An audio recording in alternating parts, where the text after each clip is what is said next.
major test this week, and you look at our schedule, all games are big games, but let's face it, some games are bigger than others. Some carry a little more significance than others, and this is one of those games. Not only is it a rival game, but it's also our first road test. We're going to go into an environment where an offense just had over 650 yards of total offense, 400 yards passing, 260 yards rushing.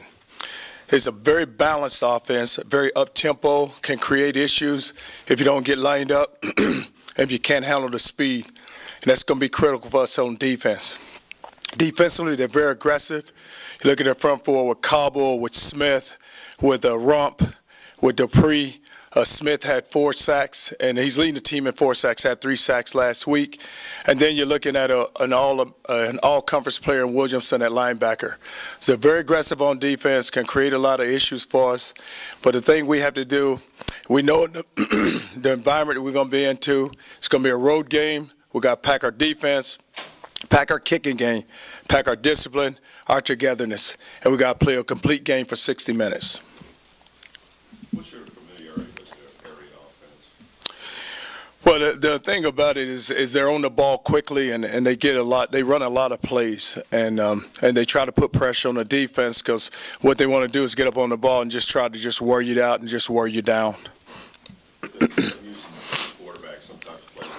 What kind of challenge does that present? Well, the challenge is you have 2 different quarterbacks or 2 different styles, and you go with Smith, and then you look at Whitlow. Smith is more of a thrower, and then Whitlow is an athlete who can run and throw the football.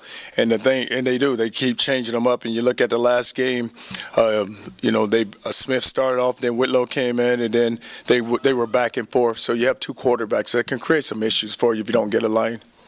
What are the biggest improvements you've seen in Kentucky from last year? Well, it's just a different style in what they're doing. Just offensively, we're just talking about just being up tempo, and then on defense, very aggressive, doing more. They blitz a lot more than what they did last season.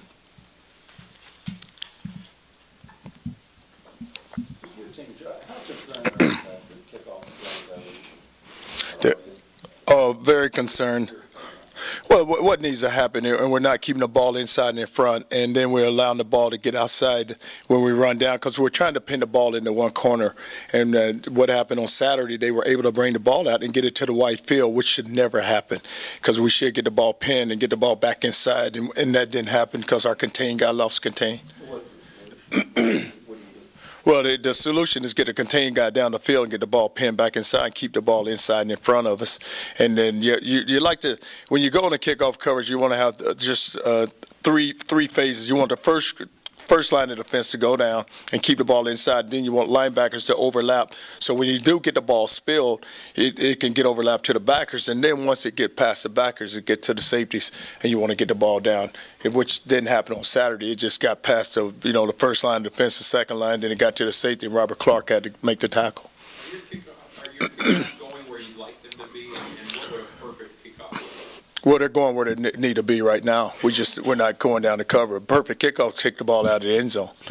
You'd rather have it that than inside the 5? Yeah, if you kick it out of the end zone, then because even when we're going in the 5, they're returning the ball back. They're going to get it back to the 20, so kick it out of the end zone, and you don't have to worry about them going down the cover.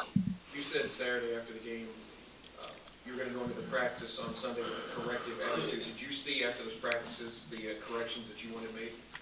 Yes, and what we do is Sunday is more of a correction day because then we bring them back and just try to get the game out of them, get them loosened up because on Mondays they're off. And it's a correction practice, and what we do is go back to the game we just played with the Eastern Kentucky game, and then we make the corrections and let our players, and then we throw the ball around a little, then we run them. Overall, would you say you came out of the Eastern game where you wanted to be coming into Kentucky week? Well, you like to have played a lot better. We played well. We won the football game, but we like to have played better than what we did. Is that how you think you guys will deal with it? Probably for the most ever significant favorites since you've been there this week on this Kentucky? Just how to deal with it? Yeah. Just been the. It's like you guys will be really, really heavy favorites this week. Well, we just got to play our game.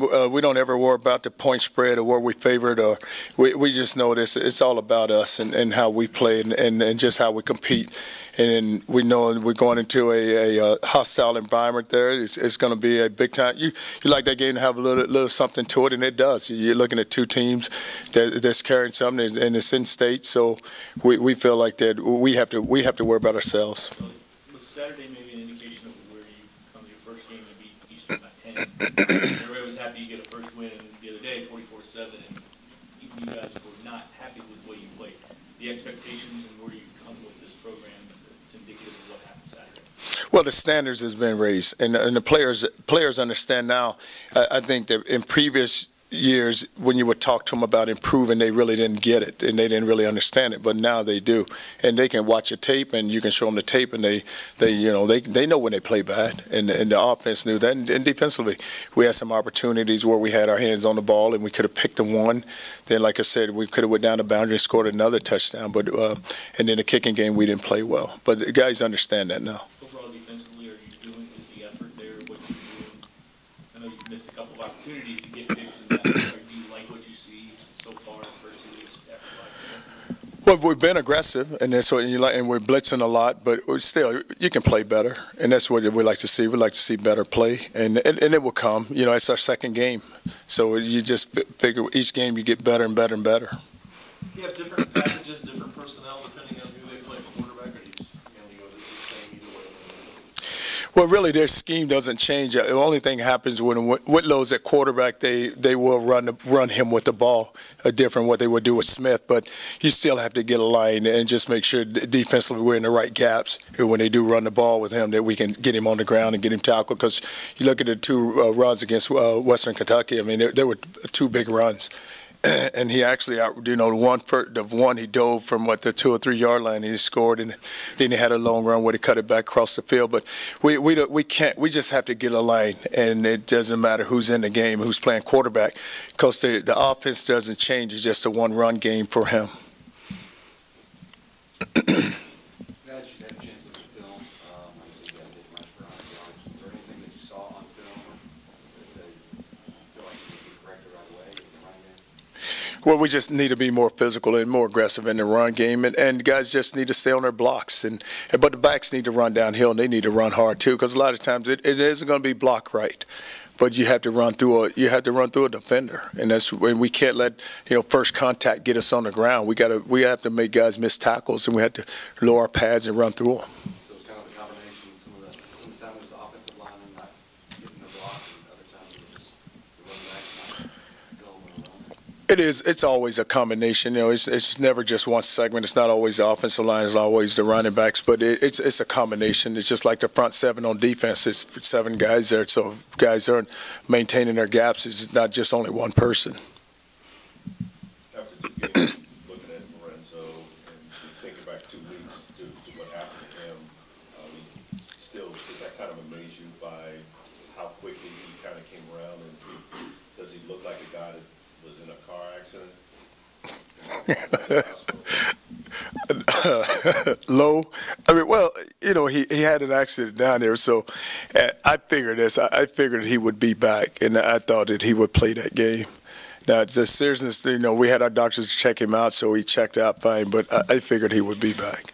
What kind of player are you seeing right now with him, just in general, regardless of Well, he's always been a guy that plays very aggressive. He's up tempo, goes hard every snap, and you're going to get that from him. He's going to give you everything he's got, and he's fun to watch because in a passing situation, he wants to put his hand down on the ground. A lot of times in rundowns, you need to slow him down because he's going to jump up the field on you and open up a seam in the defense. But he goes hard. You have to sometimes just slow him down. Well, how was the UK rivalry explained to you when you got here, and how has that kind of perception of this rivalry changed since you've been here?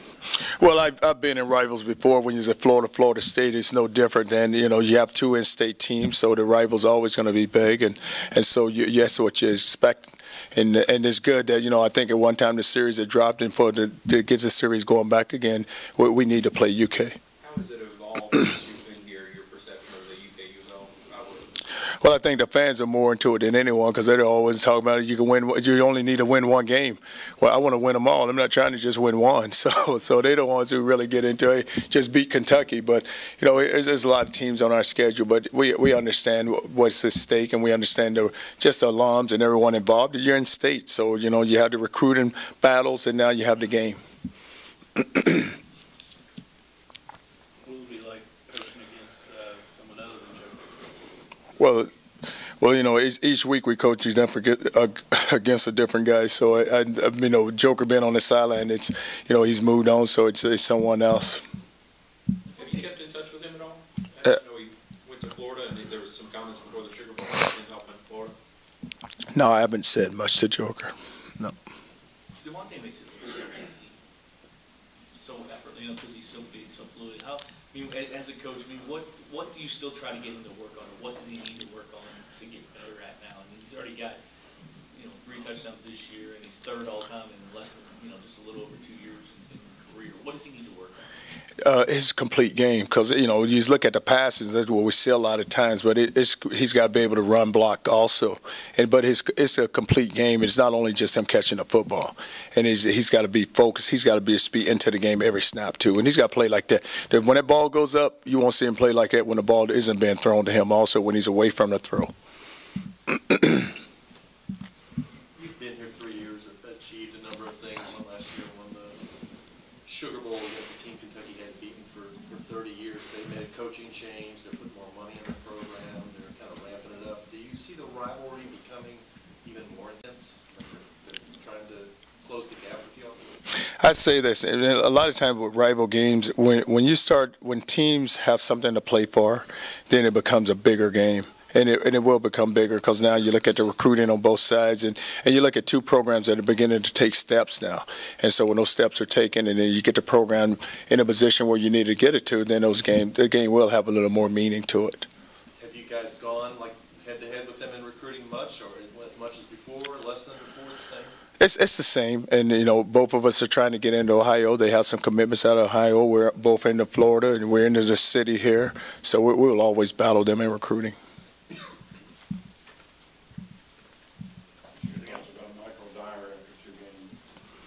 Well, it really hasn't seen him enough. I mean, he's ran the ball some, but we just had to, with us rotating the backs, he's just like the other 2.